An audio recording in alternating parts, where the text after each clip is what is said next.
Welcome to Lunch with Launch. For those of you that aren't familiar, Launch is our school's hub for entrepreneurship and innovation. And so what we do is we do a couple things. One, we work with our aspiring entrepreneurs to help them take their ideas and launch real companies, number one. Number two, we work on the cutting edge of technology. So we're doing things with voice and new modalities for learning. And then three, what we do is we bring innovation from outside into the college. And so our speaker series falls in that realm. And so today we have the pleasure of having Todd Brown here with us today, who's the founder of 1619 Capital. And we're going to be talking about creative ownership and equity.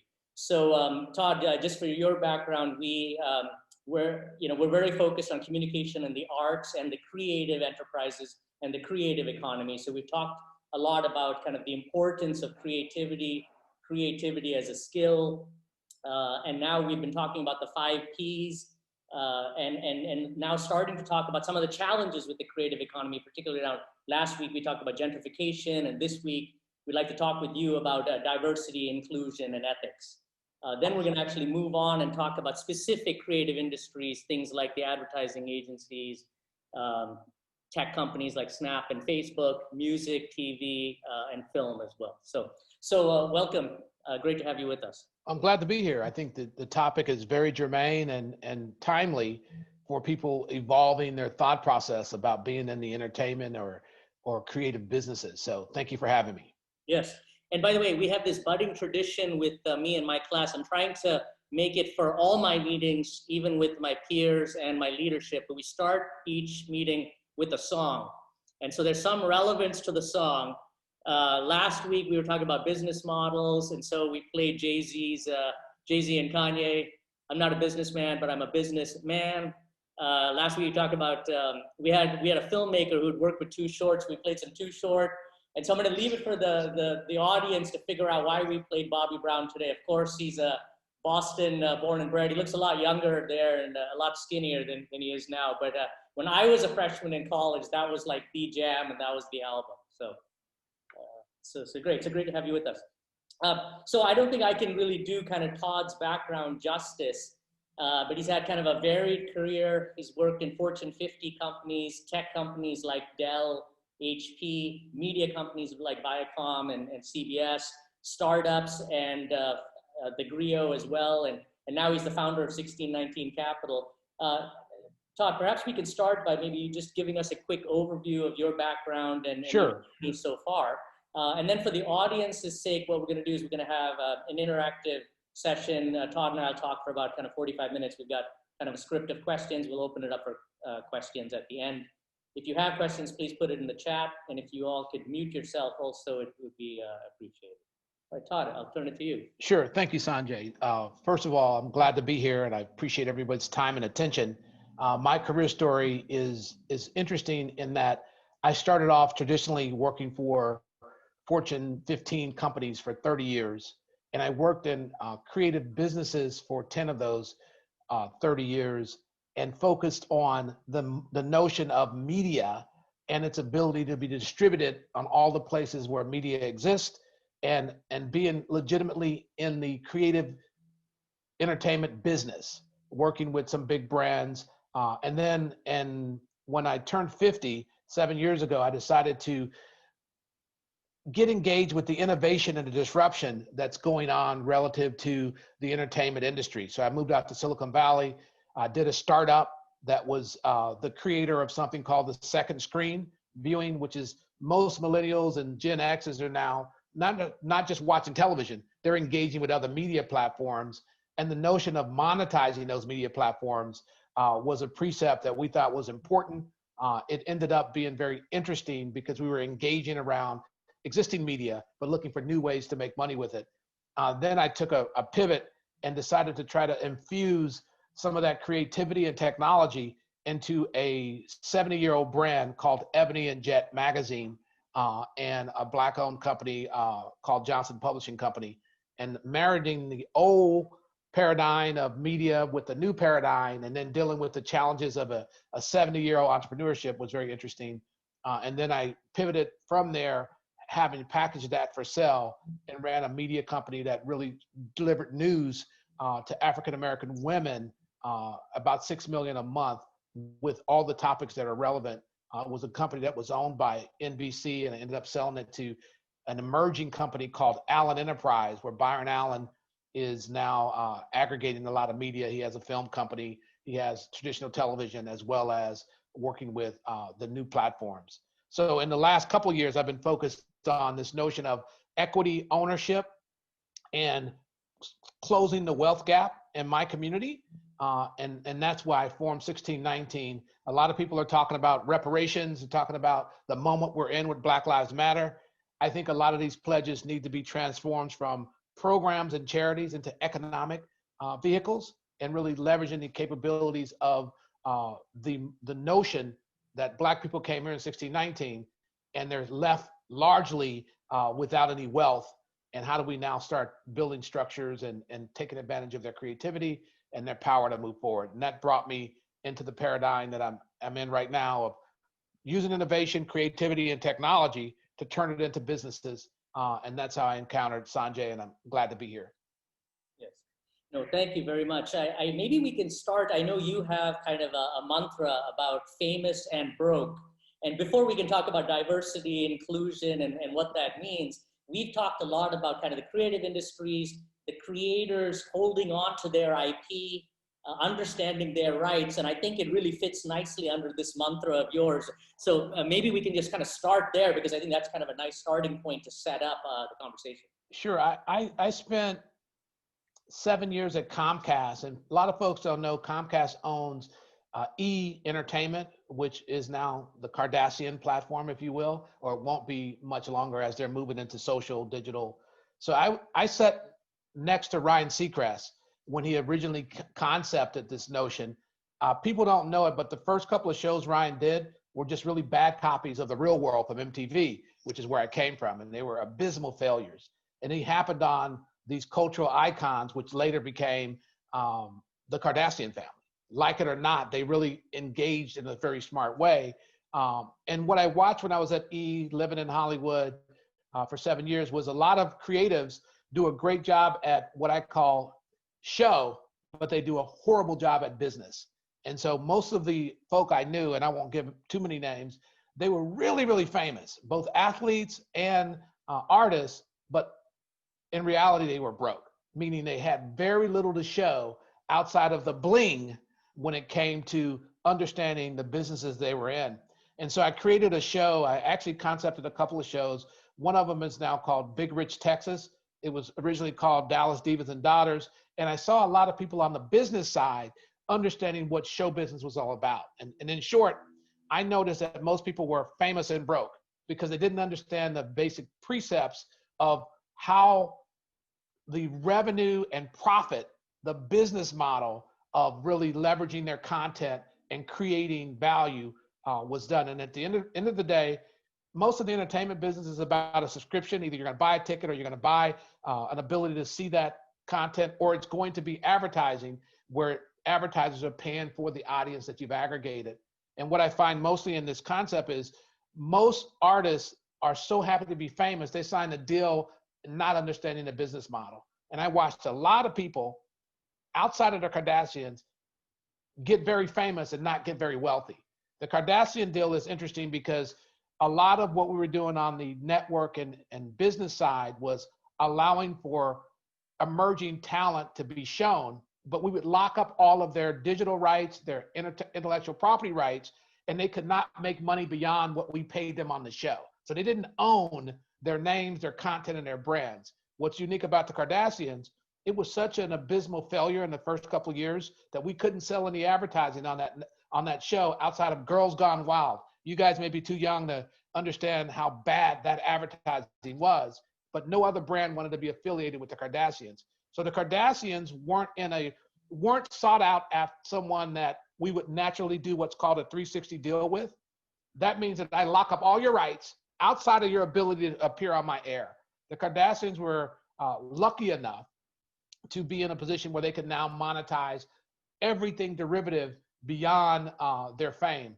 And most artists traditionally come from places where they can't afford or don't have an understanding of business, and they're happy to be famous. And so this precept that you guys are discussing about understanding the business of show and the entertainment business is very important.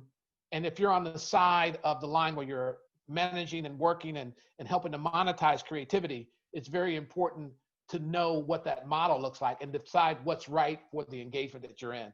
So I think Famous and Broke is a reality. And you showed Bobby Brown and the New Edition. They didn't even own the name New Edition. And I think at the end of the show that you can see now on BET, pretty much they got VCRs and they got good food and they got to go on the road. And they were pretty much penniless relative to the value, even though they were creating billions of dollars worth of commerce for other folks. So, I think that's really important because I think in your youth, you're excited about being in show, but at the end of the day, there's a lot of people exploiting the business angle, full stop. Yeah. Todd, just one quick comment. So actually our major here, one of our majors here is called the Business of Creative Enterprises. And so a lot of the people in the class and in the Zoom today is focused on that major, and that's really trying to understand both the creative aspects of it and the business aspects of it also. So just kind of one comment. And actually at Emerson, we feel like we have kind of, hit gold on this because we hear from the students that that's something needed. And so it's really great to hear you kind of validate that need as well.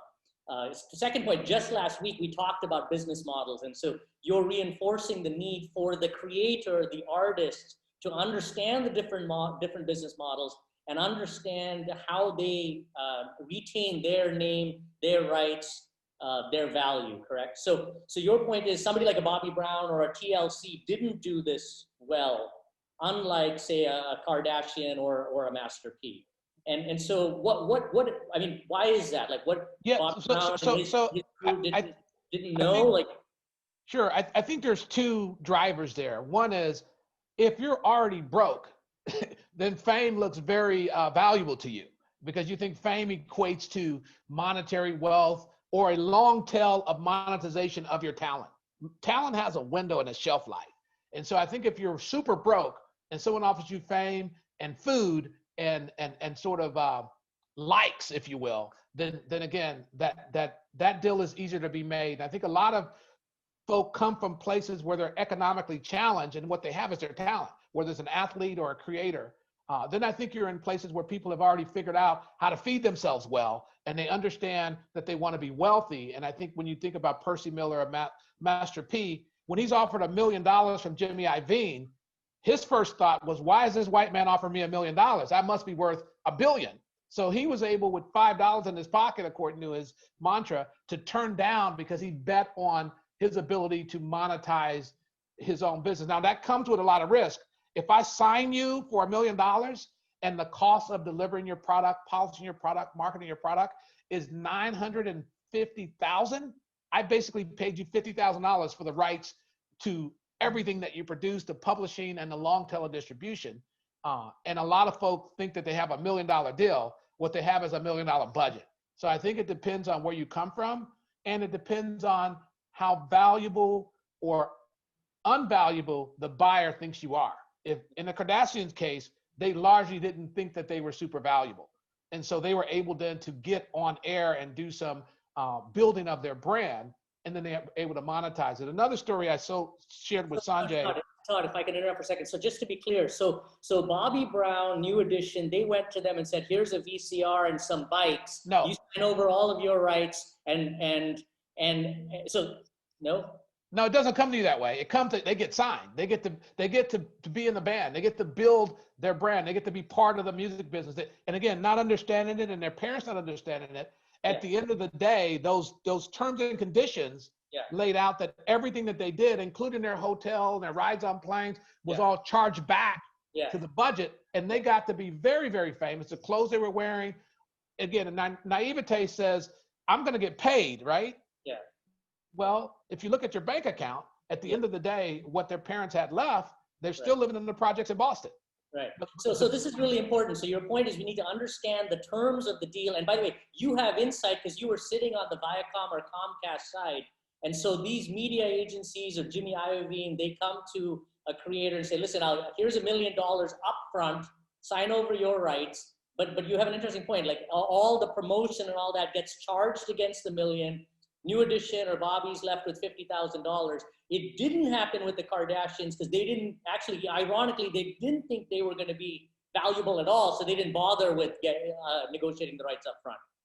Yeah. And the point that I'm making, Sanjay, and I shared this with you, there's another brand that we had on a network called Outdoor Life Network, and now it changed the versions, and now it's in your market, it's NBC Sports. And we had a show called Tap Out, which was really a bunch of silly guys running around working on what's now called UFC fighting. Yeah. And they sold it's a competitive fighting, like martial arts kind of brand, right? Yeah, the brand is largely sunsetted now, but when they did it, these were just some quirky guys. And we ran them on air because it was cheap product, probably 3 hours a day. They ended up selling and building that brand, and they sold it to UFC for north of $200 million. And that brand was just filler programming for us. But we did not sign them to a 360 deal because we felt it. Now, going forward, learning that lesson at Comcast, what we started to do is sign everybody in reality TV up to 360 deals where we could participate or own the derivative rights and, frankly, the franchises that came off those deals. Yeah. And so the notion of creative business is, again, if you understood the business model, you'd fight pretty hard for some of those rights. And if you fought too hard, I may not let you become famous on my air.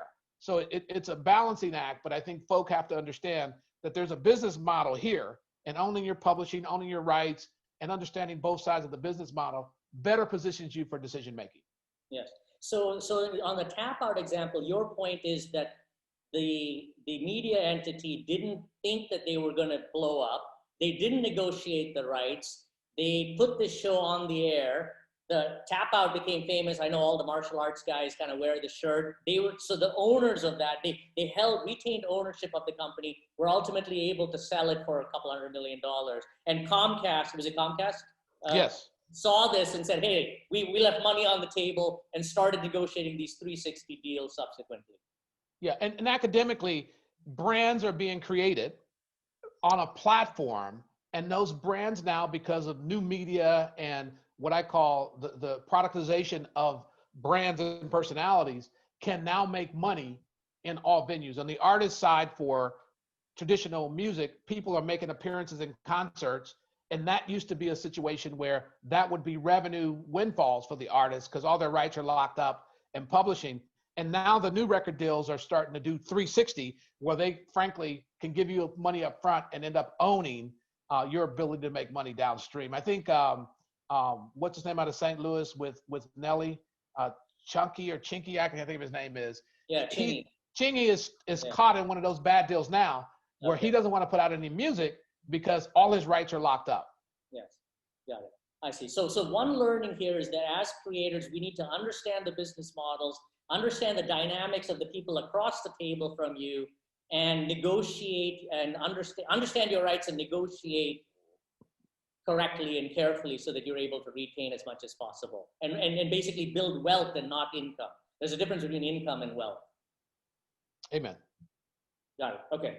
So what did Master P do that was so much better? Like, and you're talking about these multi, derivatives, and actually at Emerson or in class, we call it kind of ideas that jump, and particularly for creative industries, music, film, publishing, it's critical to have these derivatives, if you call them, ideas that jump, where it started as a book and then we have merch and a film and music. And can you talk to us a little bit about that and how it can be done, in a deft manner?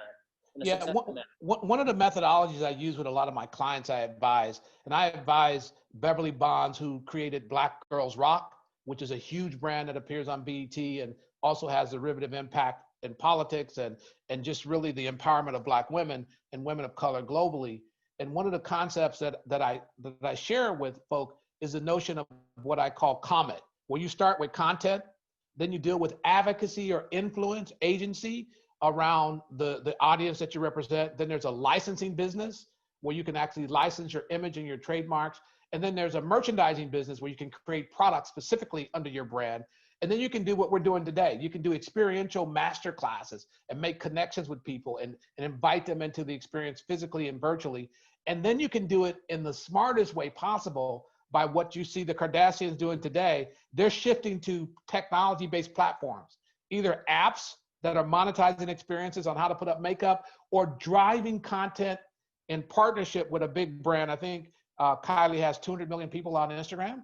So everything she does is an ability for her to make money, but she also drives people to brand extensions. And I call that managing and owning your technology footprint, whether you're renting it because you're a major influencer or having them exist on a platform that you own, where you can take advertising subscriptions or relationships to be monetized by you. So if you think about that, Master P understood very early the business. The business was producing a record, distributing a record, marketing a record, and driving engagement with his audience.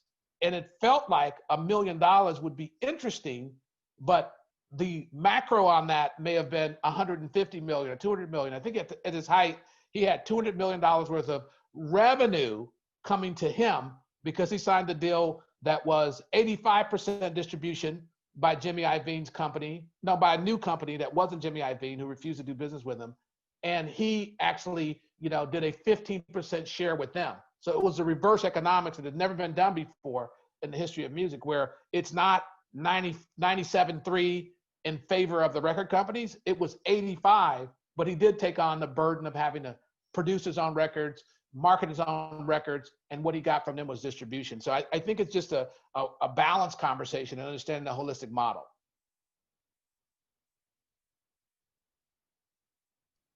So your point is, so first of all, we need to kind of understand the dynamics of the marketplace, understand our worth, negotiate appropriately. And then you have this model where it's about content, advocacy, licensing, merchandising, where someone like the Kardashians are doing it well now. And someone like Master P, because they were able to retain it, they're able to retain the derivative revenues from it. It's a great concept. So we started with content, we started with creativity. We end up being a thought leader, an influencer. Master P is now putting out ramen. He's putting out rice and beans. He's got his name on it because he knows that his audience is influenced and he's advocating for a fair share of commerce that he can influence. He's also licensing his images. The Kardashians, I think there was a deal with Kylie and L'Oreal or someone huge where she signed, she became a billionaire. Her audience is now being driven to those products, and they're renaming products and influencing products that she owns. And then there's specific merchandise that she may put out or he may put out. And then there's a notion of, do you want access to this personality? So folk now are looking for an interesting way to monetize their experiences. There's a new app out called Cameo.com where C and D listers are now saying, how do I monetize my fame? How do you get access?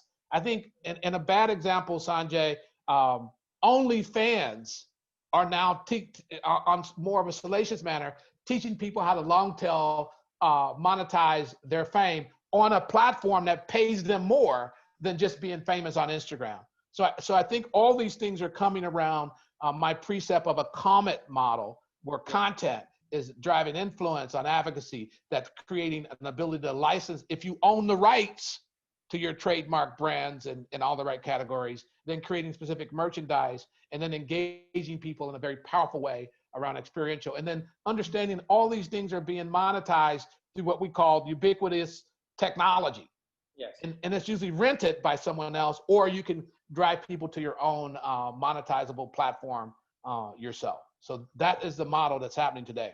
Got it. And so one of this has obviously been allowed because of these aggregators or tech platforms, whether it's TikTok, Instagram, that's allowed a lot of these creators, if you will, to take control and to use this Comet model, because they don't need to fully or solely rely on the Comet or the Comcast or the Viacoms of the world.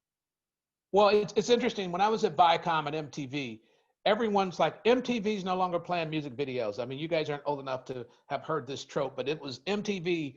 Well, MTV, when I was there, they had 15 channels, and I think we grew to like 60. The reality of it was that we use MTV, the base channel, to market and advertise everything else on the other channels. And so that model is now the reality, and that Barker, that ability to aggregate people around a brand and then push people into experiences, is now made widely available through the emerging platforms. But oh, by the way, they're scraping and sucking all your intelligence and managing that, as an asset. So your price for playing on one of those platforms. It's bringing your audience or getting free email or sharing your data. Yeah. So at the end of the day, when I think about it, there are gives and takes, and I constantly think about business models and understanding how to make money on models or how to monetize your fame, which may be fleeting, and engage your audience and turn it into a business model. Yes, got it. We talked a little bit about Bethenny Frankel and Skinnygirl. Could you talk a little bit about kind of what she's done and how she was successful there? Sure. So one of the networks that we owned when Comcast bought NBC was Bravo. And Bravo was salacious and crazy. And they did the Housewives franchise with Andy Cohen and others. And again, this 360 notion was very powerful. And most people, Nene Leakes, whoever you want to call, they really are famous, but they're not very wealthy. And they're having to make appearances and do a lot of hard work to live up to the notion of how people perceive them to be famous. Well, if you come into that relationship with assets already, even though they want to do a 360 deal like they wanted to do with Bethenny, even because the franchise was already up, Housewives had already started in Orange County and they were moving. Well, she came into it with a set of products, a Skinnygirl brand. And her Skinnygirl brand was, again, a perfect relationship for her to leverage her fame and drive people to her product. And because she was on that show and she was product placing that with her presence and overtly Skinnygirl martinis, she was able then to sell that to Beam for $120 million. And by the way, Comcast and Bravo got none of that money because she was able to do that carve out in the beginning. So if you have products and you identify those products and you want to have a symbiotic relationship with a network or with a management company or someone who wants to fund your creativity, you've got to be sure that you understand what your intellectual property rights are and an ability to say, oh, this is a perfect marketing opportunity for me to sell something that I own. So just to be clear, so Bethenny Frankel actually had the Skinnygirl brand before she was on the house. Absolutely. Show. Okay, absolutely. And so she negotiated well up front. While she's on the show, she's probably wearing Skinnygirl outfits and having Skinnygirl margaritas and martinis and all of this stuff. And that helped her increase the value of the brand. And so ultimately she was able to sell it to Diageo. Yeah, she personifies the brand. She's a skinny girl. And she started to, in her interviews, and again, it's product placement, it's promotion, it's, its ability to actually represent the brand, and it created an opportunity. I think media has a powerful way of doing that. And as you create brands, there's a way to understand that. But by the way, she could just be someone on the show. And frankly, I got to tell you, we went into reality TV because the cost of production for reality TV is usually less than $500,000 an episode, sometimes $100,000 an episode. The cost of traditional TV is $3 to $7 million an episode. If you think about it, during Friends, each one of the members was making $1 million an episode. And the Kardashians, are driving that kind of engagement. And the cost of that show, I think, finally got up to a couple of million. But before it was, So there's a connection. Yes, and so that's the big push over the last 10, 15 years towards reality TV, because the expense side of the equation for the media companies was a lot less. We talked about revenue minus expense equals profit. So they were able to, by going to reality TV, drop a lot of their expenses. That's correct. Yeah, interesting. So now what's happening in this new world with podcasting, streaming? It seems like this is happening all over again between the two Joes, if you will, Joe Butter and Joe Rogan. Can you talk a little bit about that and kind of the lessons there?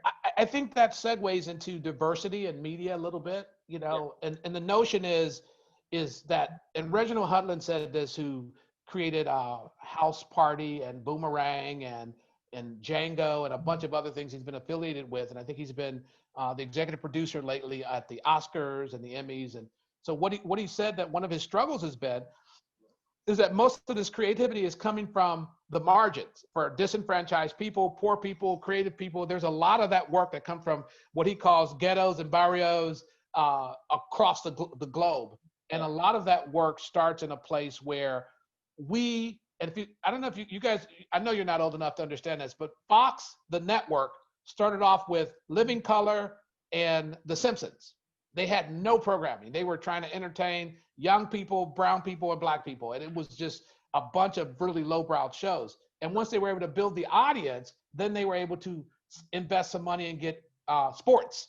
And then they moved on. And now you won't even recognize Fox as an innovator and creator that was super serving this niche.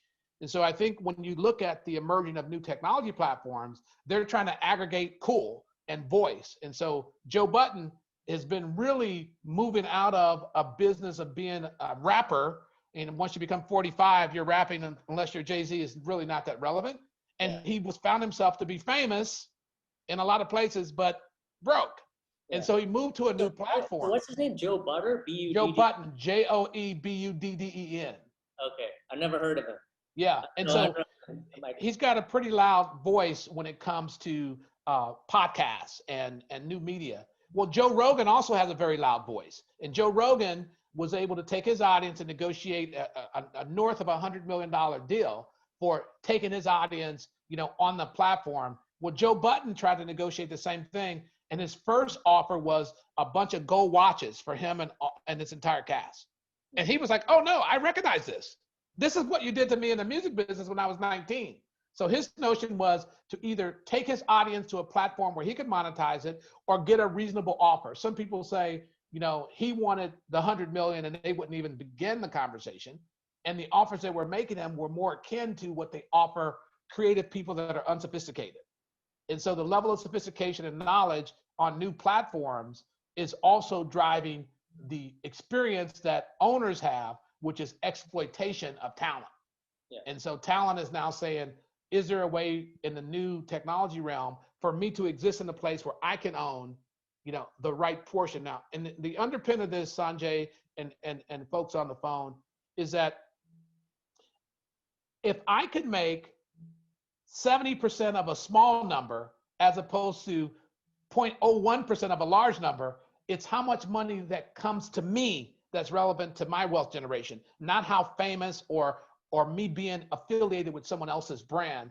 And what he's done, and I'll shift after I say this, he was pretty upset because Charlemagne the God, very famous guy, #1 on radio in the morning for a long time, was very, very good at having a job at iHeart and in the radio spectrum, but he doesn't have equity or ownership. And so the math is the job providing me enough as talent for a sustainable lifestyle, or is equity and ownership, which is a long tail derivative of all the money I could make on my images forever by owning my publishing and owning my platform. And that dance is, I'm not saying either one of them are right or wrong, but the dance is math, and an informed manager of creative folks need to understand the dance in order to make the best deal for that talent or to exploit that talent if you're on the other side of the table in a righteous way. Got it. So I think we get the point about being smart, understanding the dynamics, understanding business models, and negotiating in an intelligent manner. If we can kind of shift the conversation to talk a little bit about kind of diversity, inclusion, and really the role of corporations in this. So I don't know if exploitation is a big word, is too strong a word, but it seems like the exploitation here seems to be happening disproportionately to, say, people of color. Would you say that? And I guess the second question is then, so what is the role of corporate America to fix this? And by the way, we started the semester talking about Milton Friedman, right?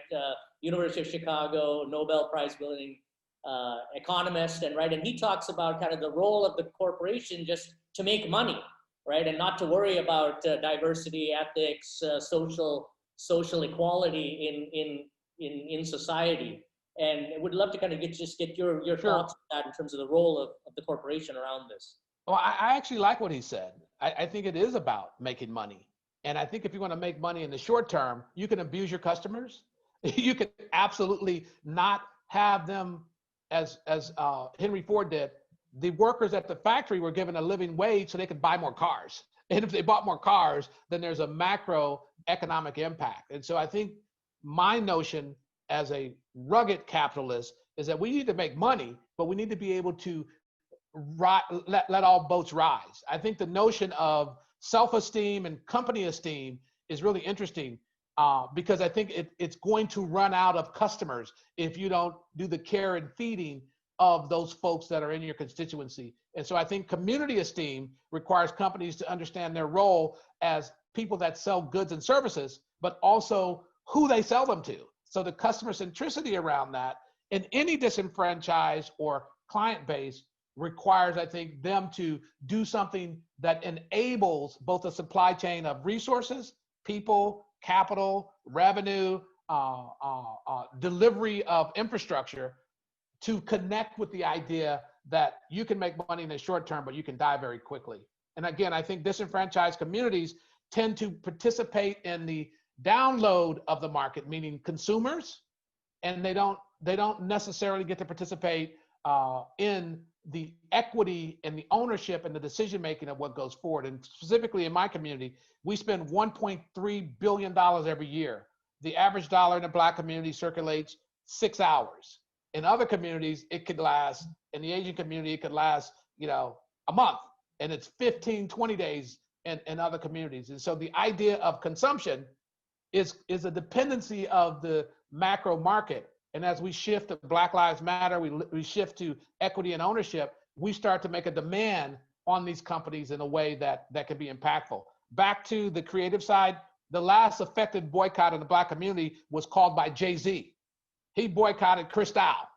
Oh, by the way, he also had a product he wanted to sell you, the Ace of Spades. So the idea of power in communities, and I think the LBGT community does a great job at this, of really saying that if you don't respect me and my lifestyle choices and how I choose to live, I won't participate with my economics. Yeah. And that was first created by Martin Luther King in a book called Operation Breadbasket, but it hasn't been used as effectively as it could be. So eventually there is a recompense for an abusive system. And I think smarter executives are trying to figure out how to make money, but how to make money not in a 90-day period, but in a long-term period by having a greater societal impact. That's my opinion on that. Got it. So especially in the last few months with the obviously the renewed focus on BLM, do you see we've heard a lot about companies saying, they stand with the BLM and they support BLM, they put stuff out on LinkedIn, in Silicon Valley, you've got these VC firms that have, cultural funds. You have banks supposedly lending to these marginalized communities. Is that what you are saying in terms of what we need them to do? Is that enough, or is that in the right direction, or do we need them to do more? Well, I formed 1619 Capital for the reason of it being the antithesis of an announcement. So the idea of 1619, the first Africans that were enslaved, got here in 1619 and pretty much worked for free, or in chattel slavery, or Jim Crow, or suppression of their legitimate talent for 400 years. And so a lot of people are talking about reparations. A lot of people are talking about, oh my God, I have to make an announcement in solidarity and an alliance with folk of color, specifically Black folks. And the notion of 1619 and the notion of this moment is that it's very easy to make an announcement that you recognize that Black people should be considered human, because that's really what Black Lives Matter means. I want to give you the rights and privileges of all humans, and your life matters to me as well. Yeah. That's easy. But when you look at the statistics, less than 2% of all executives in the Fortune 1000 are Black. There's 13% Black people in the United States. We're over-indexing on college graduates. We're over-indexing on experience. And when you look at the people that are holding these positions in a relative manner, there's a number of people in those roles that don't necessarily have extraordinary skill sets. Less than 1% of board members are Black. So I also think that Jay-Z's call is driving a lot of these announcements. If Blacks actually act as a collaborative collective and use their economic power, it could be pretty painful in the open marketplace. And so I think the moment right now is being suppressed about announcements, charities, and programs. Black Lives Matter is not set up to run as a business. The NAACP is not a business. Yes. Color of Change is not a business. Urban League is not a business. So the idea of economic structures and investment of capital, and by the way, making an announcement by JP Morgan, which is great, I'm going to start loaning to Black and brown people. Wow, you're gonna allow me to actually, get loans. That's great, I appreciate that. 50% of the people in the United States are not gonna be able to afford rent in the next month because of the economic conditions. So some of these things are directionally correct, but they need to be seated around economics, where I would be happier to see JP Morgan announce that they're gonna give $20 million worth of supply chain of their $1 trillion under management into Black businesses to create Black jobs and create Black wealth and have what I called intention to be impactful and drive investments, because I think real change economically happens in that way. I believe that 100 years of programs have been ineffective in bridging the gap on the Black wealth, Black participation, Black opportunity. And when I say Black, I mean all disenfranchised people, because the economics tend to go in that direction pretty heavily. And so I think the moment is important, but I think what's more important is that we use all this talent and have access to not just capital. And that's the last thing that I'll say on the topic. If you gave most Black businesses all the capital that they need, many of them would still fail, Sanjay, because they have to have access to the supply chain of opportunities.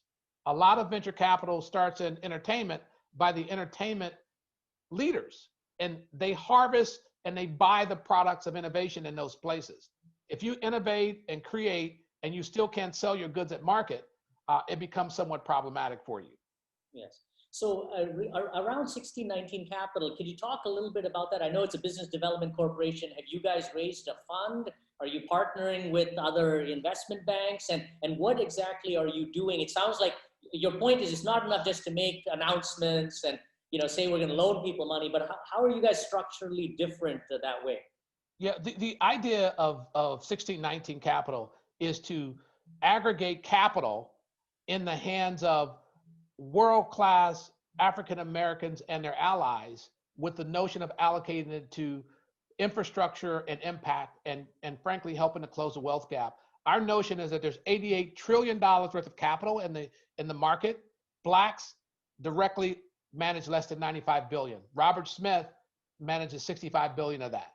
Yeah. So if you actually start to aggregate, 1%. Robert Smith, Vista Equity? Vista Equity, the richest Black man that played everyone's tuition at Morehouse. Yeah. And that was great. However, how much is he managing?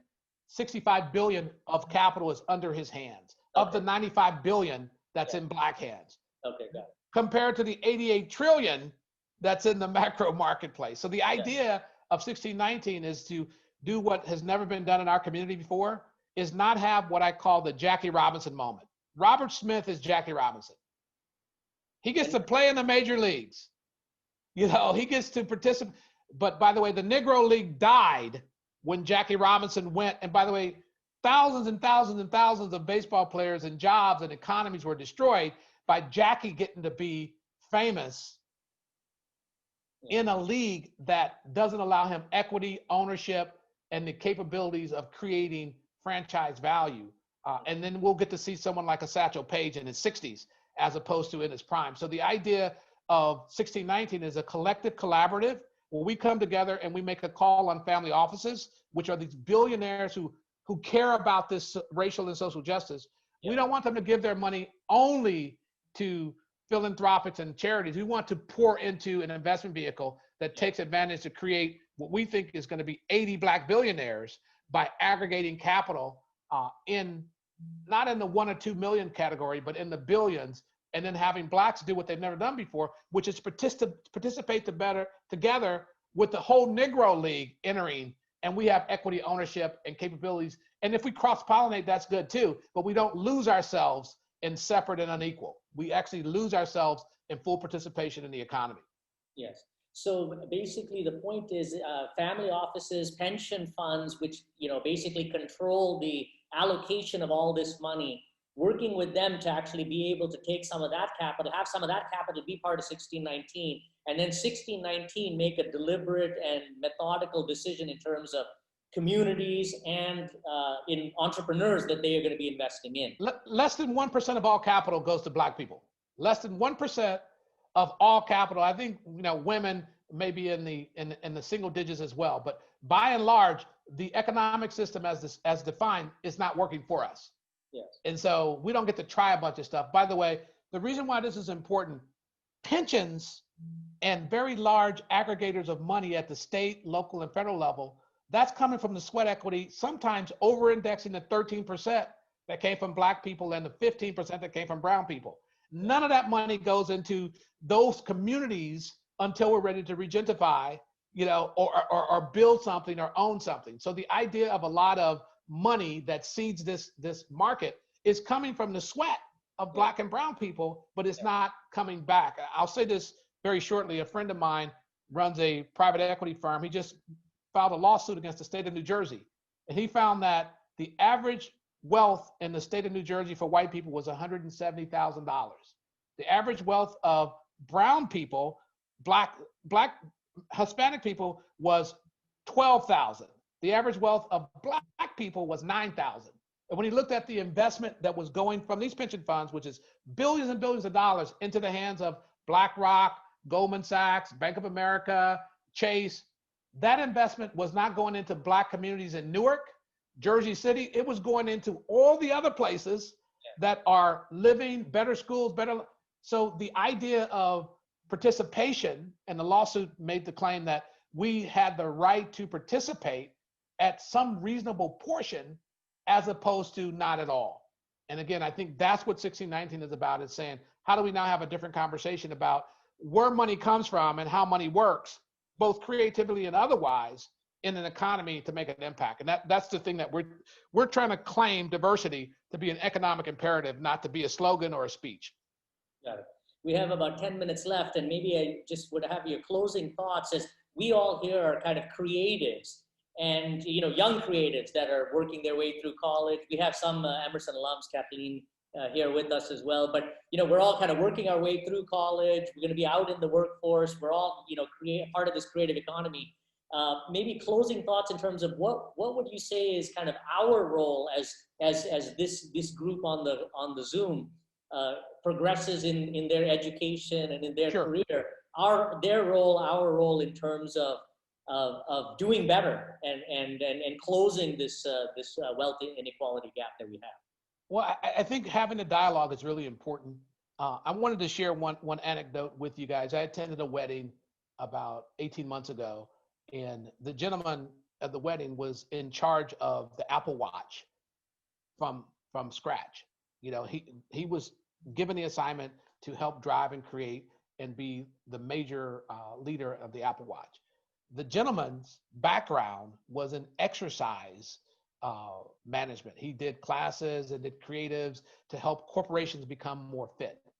It wasn't a person in a role that designed, developed, created, wrote the code, did the engineering around the Apple Watch. It was a creative person who actually came in and said, here's how this solution works. And so one of the things I wanted to address was the lion's share of the workers in the innovative, creative economies are not the technical workers. They're the people that have the innovation, the ability to see something working in a creative way in partnership with smart technologies. So I think creators are the influencers of how we choose to live in a way that makes it better. And if you understand that piece and how you can partner and bridge the gap between the innovation and then also understand both sides of the model from a business and a producer side, I think you're better equipped. But I think with the exposure and the interest in a greater society, because frankly, I think a lot of people are coming to the reality, Sanjay, that this isn't working as well as it could. No matter where you sit, you're saying that, whatever that disruption is, whether it's health, wealth, social issues. So I think the notion of understanding that, and then also understanding how you fit with it, and knowing that your customer contingency is going to come from these places, either at the beginning of your product, early adoption, or the sustainability of your product. And if you're not serving them in a powerful way, I think that the larger society, no matter how you feel about it, is going to be negatively impacted. So those are the words that I share, is that creativity, I think, is the engine that's driving this economy. And disruption of status quo is going to come from people that don't necessarily write code or practice STEM. They're going to come from people who understand society and bring their creativity to bear. Yeah, no, it's fantastic. I think you've just reinforced a lot of the things that we've been talking about over the last couple of weeks. I would like to leave a few minutes for questions, so I'm going to turn it to the group. I know, Harry, did you have a question that you wanted to ask? And for those others, if you want to drop them in the chat, I can ask them, or if you want to ask them, just let me know. Yeah, hi, Todd. Thank you for coming and talking to us today. I was just wondering about, like, with the development of the modern like creative industry, like how essential do you think is it that like talent and creatives such as Master P or the Kardashians utilize like proper business representation or management to not get screwed over by deals? Well, it's interesting. A friend of mine, his nephew is a 17-year-old producer in Tampa, Florida. And this kid had a full scholarship to Yale to play basketball, hurt his leg, started working on music, and he's doing beats for you name it. And the contract that he was given initially was so Byzantine. It was so, it would have really put him in the famous and broke category very quickly and own everything he's doing. Then they tried to give him a 7-year deal because the shelf life of most of these artists is a window, and lock up everything. So he got his uncle involved, who's a friend of mine, and they actually hired a lawyer who, quote unquote, was on the list of people that were experts. And when he went down this path of representation, the lawyers are part of the ecosystem that entraps people. So it's not just, having representation, it's having representation that really is trying to understand and explain to you in very discreet manner. And then also having follow-up, because a lot of artists don't follow up the royalties that they earn. And the record if you don't know what you deserve, you're going to probably get less. So I think it's a notion of understanding where you fit, and then also making sure that representation is representing you. And as I told Mike Tyson when I met him in 1987, that I was an accountant and working in finance. And Mike Tyson said to me, "Hey, I have an accountant." I said, "You should hire accountants to watch your accountants. And you guys understand the rest of the story." So it's not just representation. It's understanding that companies have an audit committee, they have a team, they have an external. So you have to have a team. Unfortunately, when you're young and just talent, you're going to probably go with a title and not do the uncomfortable work of qualifying your representation to make sure that those folks are positioning you for growth. By the way, I would add on, that I think this is a critical lesson, in the sense that in our personal lives as well. I mean, whether it's, you're buying a house, you're making an investment, you can't solely rely on your real estate agent, your lawyer, your financial advisor. I mean, you have to be intimately involved. You got to, read the fine print. You need to see what's happening with your money. That's kind of on the personal side. In the corporate world, I've been in companies as well where, it's really easy to say, oh, there's a contract or there's some negotiation. I'm just going to forward it along to legal, or I'm going to forward it on to partnerships without even taking a shot at reading it.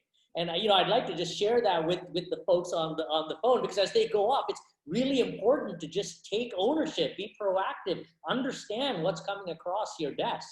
And in that situation, it's not your money, but it's still, in order to negotiate correctly in this world, it's important to be engaged and read, see and understand what's happening and ask questions.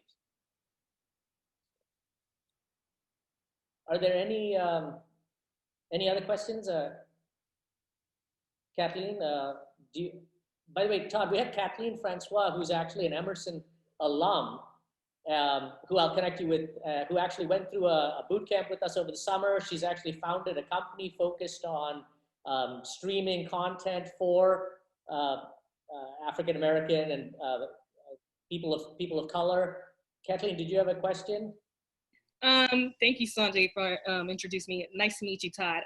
Honestly, my question is really intertwined with my business, but just to kind of expand on what Sanjay said. So basically, I'm building a video streaming service that's geared towards multicultural viewers. So it's not just Black people, but Black, Asians, and Hispanic. And really my question, because you talked about a lot about ownership and equity, and, we're building a startup, and that's exactly what, we're trying to do. So my question was really in terms of investment, right? With what we're building,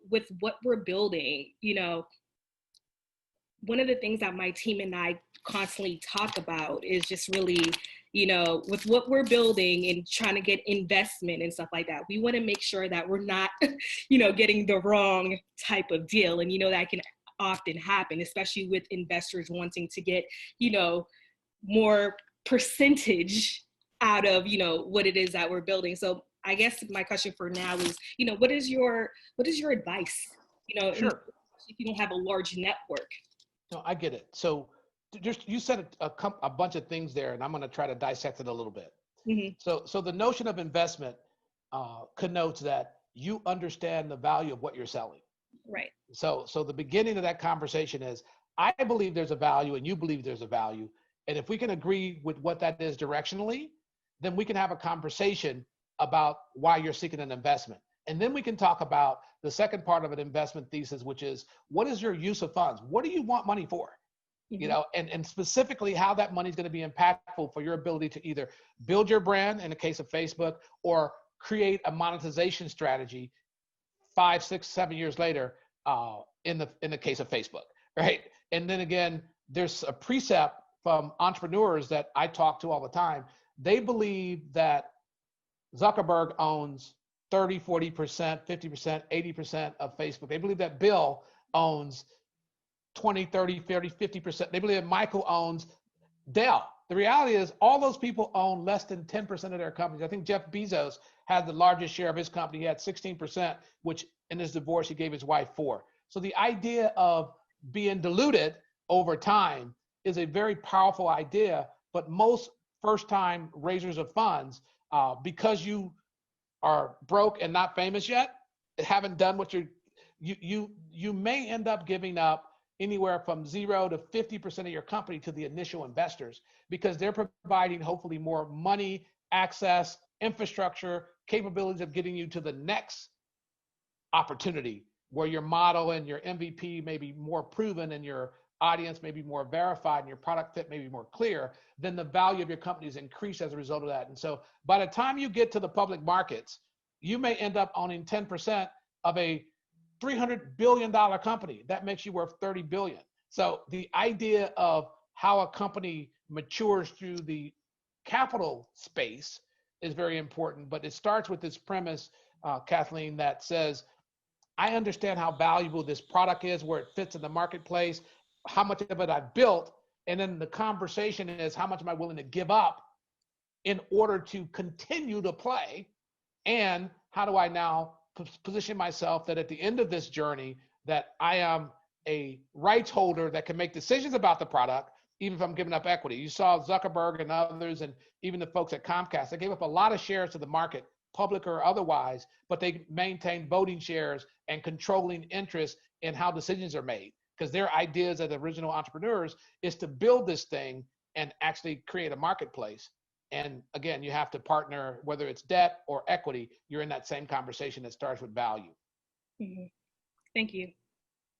Todd, I'll connect you with Kathleen, because I think your experience running TheGrio would be like very relevant for the company, her company Go Network, that she and her founding team are building together. Awesome.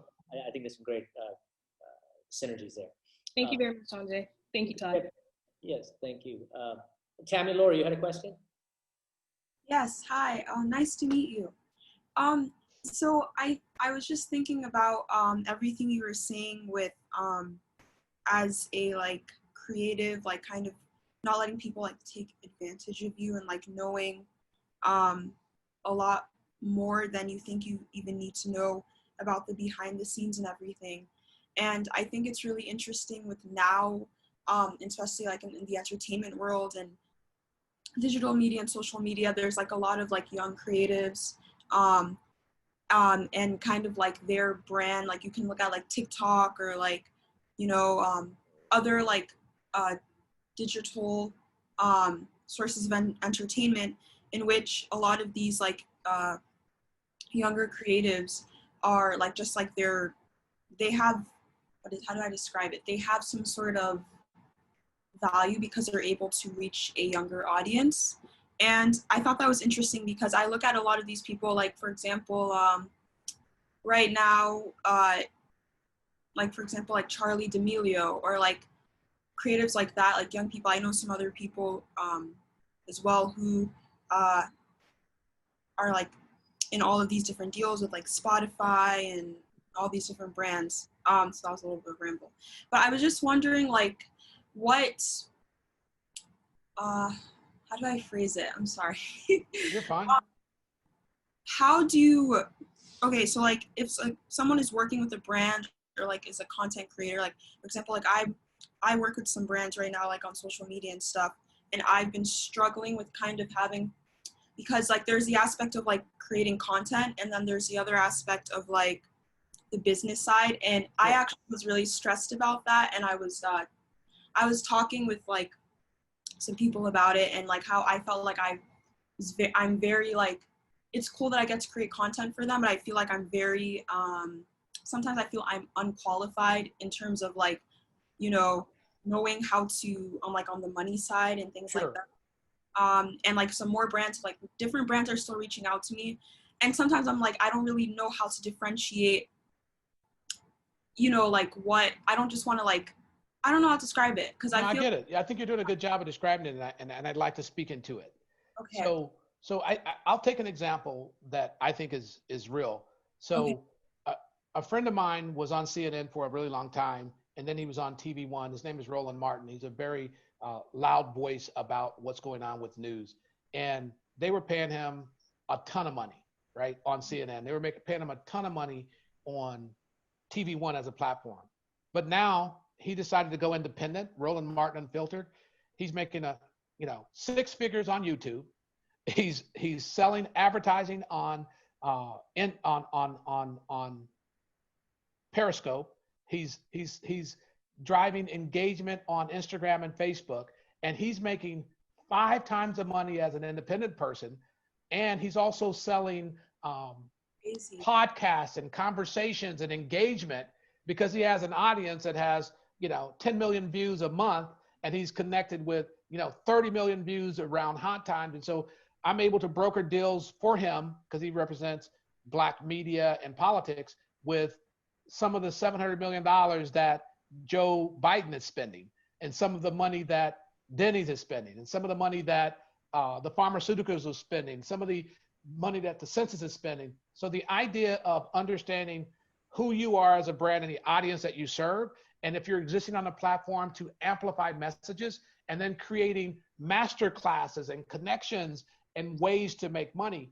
And I think what the challenge is, Tamalori, is that if indeed you want to be famous and liked and clicked and having bragging rights, everyone is really happy to abuse you, because that's, I think, is very cool. But the reality of it is that if you understood that Facebook's business model is based on giving you free email, and access to their platform in exchange for your data, and their business model is advertising and selling data, and actually selling research about you, and driving engagement for brands, doing branded integration, then you say, okay, how do I fit that model? Am I bringing them an audience? And if it's on Instagram, am I using Instagram to drive platforms? Or if I'm at a level that I can sell the number of tweets or the number of push outs from my site that I do to brands who want to aggregate around me. So part of the challenge is that in a very small way, you're almost in the same model of being famous, mm-hmm. and ending up broke. So you got to understand where you fit, and you have to understand how they make money and how you're leveraging them to make money, or you're just maybe doing the thing that these platforms do very well: brand building.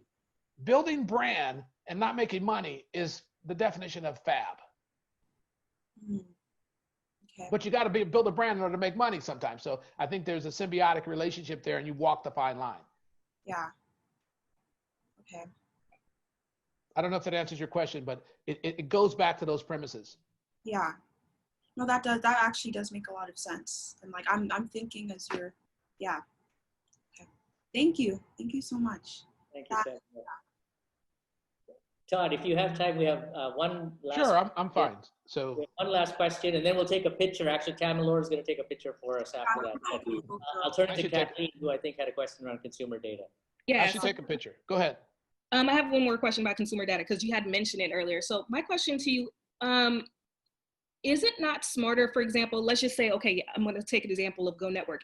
Is it not smarter for Go Network to hold on to that consumer data instead of giving it, to brands? Because I know some people are doing, some companies are keeping the data and some companies are selling the data.